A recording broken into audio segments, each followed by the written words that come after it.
बिहार में बीजेपी से जेडीयू द्वारा गठबंधन तोड़ने के बाद राजनीतिक बयानबाजी तेज हो गई है, जिसके बाद बीजेपी और जेडीयू के नेता एक दूसरे पर लगातार हमला करते रहते हैं। इस बीच सीएम नीतीश कुमार ने जेडीयू के राष्ट्रीय परिषद की मीटिंग में बीजेपी के साथ जाने पर गलती मानते हुए कहा कि यह हमारी मूर्खता थी। सीएम नीतीश कुमार ने बताया कि 2019 में लोकसभा चुनाव के बाद फोन आया था कि केंद्र सरकार में मंत्री बनाने के लिए 2 नाम दीजिए, लेकिन हम जब दिल्ली पहुंचे तो कहा गया कि सिर्फ एक नाम चाहिए। हम नहीं माने क्योंकि हम चाहते थे कि जेडीयू कोटे से केंद्र से 4 मंत्री हो। जेडीयू के पूर्व राष्ट्रीय अध्यक्ष आरसीपी सिंह का नाम लिए बिना सीएम नीतीश कुमार ने बोला कि जब हम केंद्रीय रेल मंत्री बने थे तब आरसीपी सिंह नालंदा से चुनाव लड़ना चाहते थे, लेकिन हम उसके लिए उनको मना कर दिए। झारखंड में कई दिनों की सियासी उठापटक के बाद हेमंत सोरेन को आखिरकार विश्वास मत हासिल हो गया है। दरअसल उन्होंने इसके लिए विशेष सत्र बुलाया था, जिसमें उन्होंने विश्वास प्रस्ताव वहां पर रखा था सदन के पटल पर, जिसमें उन्हें 48 विधायकों ने अपना विश्वास हासिल करने का दावा किया है। इसके तहत देखने वाली बात है कि इसमें से 26 विधायकों को, क्योंकि तैयारी हेमंत सोरेन ने काफी की थी इसको लेकर, पहले कई विधायकों को रायपुर शिफ्ट किया था, एक तरह से होटल पॉलिटिक्स यहाँ पर हमको देखने को मिली थी। उसके बाद जाकर आज रांची में उनको दोबारा बुलाया गया था। इसके बाद ये विश्वास प्रस्ताव रखा गया, जिसमें 48 विधायकों का हेमंत सोरेन के साथ विश्वास मिला और उन्होंने विश्वास प्रस्ताव हासिल कर लिया है। देखने वाली बात है कि सदन से बीजेपी ने बॉयकॉट किया। उन्होंने पूरी तरह से इसको साजिश के तहत एक तरह से क्रिया बताई, क्योंकि बीजेपी का आरोप है कि हेमंत सोरेन लगातार जिस तरह से उन पर आरोप लग रहे हैं उन्हें इस्तीफा दे देना चाहिए। दरअसल आपको बता दें कि खुद चुनाव आयोग ने पद का लाभ उठाने के आरोप में हेमंत सोरेन को बर्खास्त करने की अपील की थी। इसके लिए उन्होंने राज्यपाल को एक बंद लिफाफे के अंदर चिट्ठी भेजी थी, जिसमें तमाम आरोपों का जिक्र किया गया था, जिसके बाद राज्यपाल का भाषण आना था या फिर उनका आदेश आना था, जो कि अभी तक नहीं आया है। इसी बीच हेमंत सोरेन ने अपना विश्वास प्रस्ताव लाया और इस पर अपनी हामी भर किया। उनको 48 विधायकों का विश्वास मिल चुका है। देखने वाली बात है कि अभी तक हेमंत सोरेन के ऊपर से जो उनकी गद्दी पर तलवार लटकी है वो भी अभी कम होती दिखाई नहीं दे रही है, क्योंकि अभी भी राज्यपाल का आखिरी आदेश आना बाकी है। पंचकुला के इंद्रधनुष ऑडिटोरियम में शिक्षक सम्मान समारोह का आयोजन किया गया। समारोह में हरियाणा के राज्यपाल बंडारू दत्तात्रेय और शिक्षा मंत्री कंवरपाल गुर्जर ने शिक्षकों को सम्मानित किया। हरियाणा सरकार ने 93 शिक्षकों को सम्मानित किया है। इस दौरान हरियाणा के राज्यपाल बंडारू दत्तात्रेय ने कहा कि नई शिक्षा नीति के तहत नैतिक शिक्षा के ऊपर जोर दिया जाएगा। इसके साथ ही राज्यपाल दत्तात्रेय ने हरियाणा सरकार की तरफ से शिक्षा के लिए जो कदम उठाए जा रहे हैं उनकी सराहना की। इस दौरान हरियाणा के शिक्षा मंत्री कंवरपाल गुर्जर ने कहा कि प्रदेश सरकार ने मुख्यमंत्री मनोहर लाल के नेतृत्व में शिक्षा के सत्र को सुधारने के लिए कई कदम उठाए हैं। कंवरपाल गुर्जर ने कहा कि प्रदेश में सरकारी स्कूलों के बच्चों को 5 लाख टैब वितरित किए गए हैं। इसके साथ ही कंवरपाल ने कहा कि प्रदेश में 2.5 लाख टैब और वितरित बच्चों को किए जाएंगे। इसके अलावा कंवरपाल गुर्जर ने कहा कि हरियाणा सरकार ने सरकारी स्कूल के बच्चों के स्वास्थ्य को लेकर सेहत योजना शुरू करने का फैसला किया है। गुर्जर ने कहा कि मुख्यमंत्री मनोहर लाल ने इस योजना को शुरू करने की घोषणा पिछले दिनों की थी, जिसे अब पूरी तरह से सरकारी स्कूलों में शुरू किया जाएगा। काबिले गौर है कि हरियाणा में कोविड के चलते 2 साल से शिक्षक सम्मान समारोह का आयोजन नहीं हो पाया था, लिहाजा 2020-21 के शिक्षकों को आज पंचकुला में सम्मानित किया गया है। बल्लभगढ़ के सेक्टर 64 में कैबिनेट मंत्री मूलचंद शर्मा ने बड़ी सौगात दी है। यहाँ पर एक पार्क का शुभारंभ उनकी तरफ से किया गया है, जो जल्द ही बनकर तैयार हो जाएगा। इस पर लगभग 20 लाख की लागत आने वाली है। मौके पर प्रदेश के परिवहन मंत्री मूलचंद शर्मा ने बताया कि बल्लभगढ़ में चाहे महिला कॉलेज हो या फिर बाईपास रोड हो, इन सभी विकास परियोजनाओं को जल्द ही प्रदेश के मुख्यमंत्री उद्घाटन करेंगे।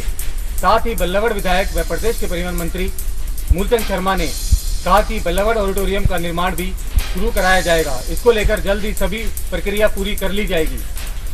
हल्ला बोल रैली को लेकर उन्होंने कहा कि कांग्रेसियों के पास अब कुछ नहीं बचा है, इसलिए वे हल्ला मचा रहे हैं। जिन्होंने भारत तोड़ा है, आज वही भारत को जोड़ने की बात कर रहे हैं। यूं तो बुलेट मोटरसाइकिलों पर पुलिस द्वारा पटाखे बजाने को लेकर चालान किए जाते हैं, लेकिन इस बार एंटी नारकोटिक सेल द्वारा एक ऐसे व्यक्ति को गिरफ्तार किया गया जो बुलेट मोटरसाइकिल पर नशा तस्करी का काम कर रहा था।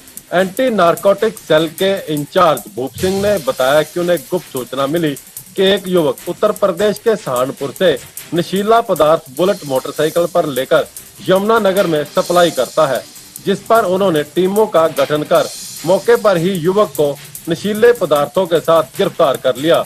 भूप सिंह ने बताया कि उन्होंने आबकारी एवं कराधान विभाग के आयुक्त को ड्यूटी मजिस्ट्रेट के रूप में बुलाकर जब युवक की तलाशी ली तो उसके पास से 10 ग्राम स्मैक पुलिस के हाथ लगी। भूप सिंह ने बताया कि उन्होंने आरोपी युवक को गिरफ्तार कर मुकदमा दर्ज कर उसे कोर्ट में पेश किया गया, जहां से उसे न्यायिक हिरासत में भेज दिया गया।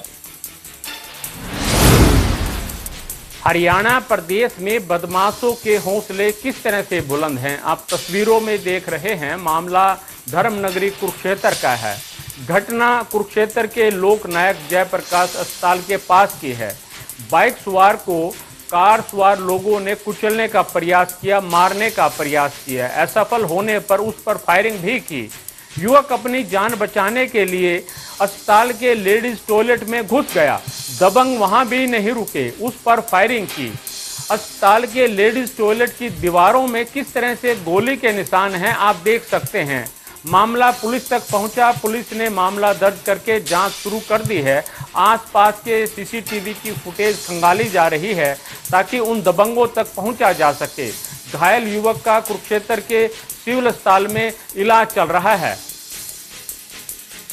रोहतक में एक बार फिर तेज रफ्तार का कहर देखने को मिला है। रोहतक जिंद रोड टिटोली पुलिस चौकी के पास तेज रफ्तार से ट्रक ने बाइक को टक्कर मार दी। टक्कर इतनी जबरदस्त थी कि 2 युवकों की मौके पर ही मौत हो गई, जबकि एक युवक ने हॉस्पिटल ले जाते समय रास्ते में ही दम तोड़ दिया। मृतकों की पहचान सोनू, संदीप और अजय के रूप में हुई है। मृतक सोनू, संदीप एक ही गाँव चिड़ी के रहने वाले हैं, जबकि अजय लाखन माजरा का रहने वाला है। बाइक पर सवार होकर रोहतक की तरफ आ रहे थे, जबकि ट्रक रोहतक से लाखन माजरा की तरफ जा रहा था। वहीं टिटोली चौकी के पास तेज रफ्तार से आ रहे ट्रक ने तीनों को कुचल दिया। हालांकि तीनों शवों को पोस्टमार्टम के लिए पीजीआई भेज दिया गया है और पोस्टमार्टम के बाद परिजनों के हवाले कर दिया है। हालांकि पुलिस ने मामला दर्ज कर लिया है। मौके से ट्रक चालक फरार हो गया था। पुलिस का कहना है कि जल्द ही ट्रक चालक को गिरफ्तार कर लिया जाएगा। अम्बाला कैंट में एक दुकानदार की करंट लगने से मौत होने का मामला सामने आया है। बताया जा रहा है कि दुकानदार आज सुबह जैसे ही दुकान के बाहर सफाई करने के लिए झाड़ू लगा रहा था तो उसका हाथ बिजली के पोल से टकरा गया, जिसके बाद उसे जोरदार करंट का झटका लगा और उसकी मौके पर ही मौत हो गई। पुलिस इस मामले की जांच में जुटी है। मृतक के दोस्त परमिंदर सिंह ने बताया कि गुरदीप सिंह ने कल ही अपनी दुकान का मुहूर्त किया था और आज सुबह वो जैसे ही अपनी दुकान पर पहुंचा तो वो सफाई का काम कर रहा था, जिस दौरान करंट लगने से उसकी मौत हो गई। जींद का सिविल हॉस्पिटल अब राम भरोसे चल रहा है।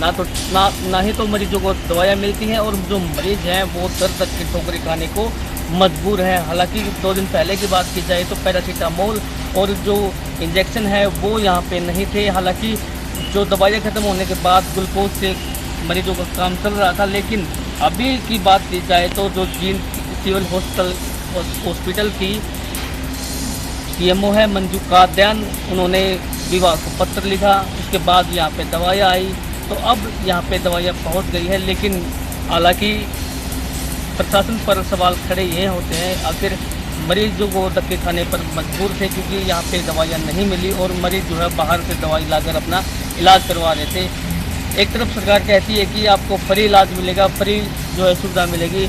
आखिर ये सुविधा कब मिलेगी जब मरीजों को ही दवाइयाँ खुद लेकर अपना इलाज करना पड़ रहा है।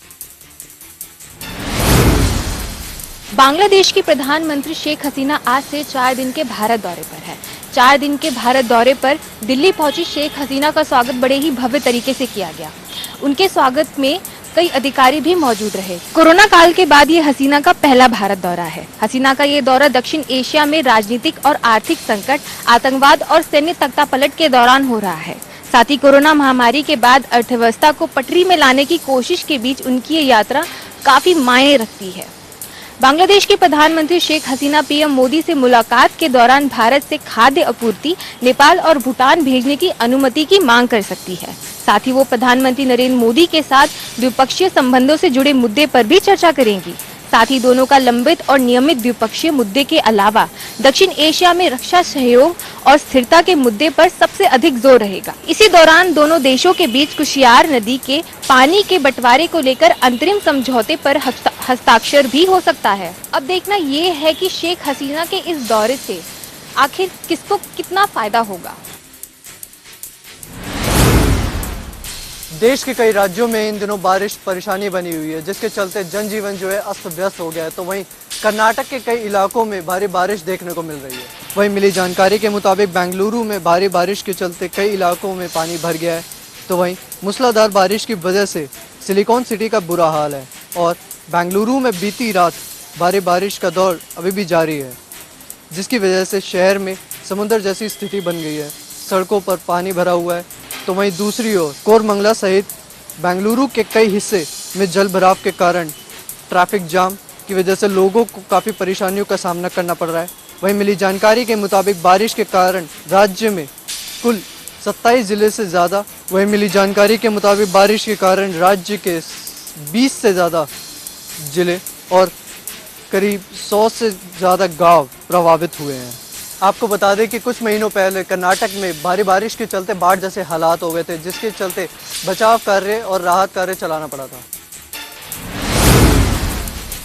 सोमवार सुबह लखनऊ के हजरतगंज इलाके के लेवाना होटल में भीषण आग लग गई। फायर ब्रिगेड की कई गाड़ियां मौके पर आग को काबू करने में जुटी हुई है। वहीं इस हादसे में 4 लोगों की मौत की खबर है, तो कई लोगों की हालत गंभीर बताई जा रही है। वहीं मुख्यमंत्री योगी आदित्यनाथ ने मंडलायुक्त और पुलिस कमिश्नर की संयुक्त कमेटी को जांच के आदेश दे दिए हैं।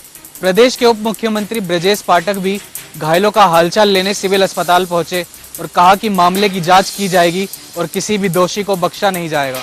जानकारी के मुताबिक सोमवार की सुबह करीब 7:30 बजे हजरतगंज के लेवाना होटल में भीषण आग लगी। आग में झुलसे लोगों को सिविल अस्पताल में इलाज के लिए भेजा गया है। अब तक कई लोगों को अस्पताल ले जाया गया है, तो वहीं हादसे में 2 लोगों ने दम तोड़ दिया है। मौके पर फायर ब्रिगेड की गाड़ियों के साथ कई एम्बुलेंस भी मौजूद है। हादसे पर जिलाधिकारी ने बताया कि होटल में कुल 30 कमरे हैं। इनमें से 18 कमरों में लोग थे। 30 से 35 लोग कमरों में मौजूद थे। मुख्यमंत्री योगी आदित्यनाथ खुद सिविल अस्पताल पहुंचे और घायलों का हालचाल जाना। हजरतगंज के लेवाना होटल में आग लगने की घटना का संज्ञान खुद यूपी के मुख्यमंत्री योगी आदित्यनाथ ने लिया है। उन्होंने जिला अधिकारियों को झुलसे लोगों का समुचित इलाज करवाने और राहत और बचाव कार्य तेज करने के भी निर्देश दिए हैं।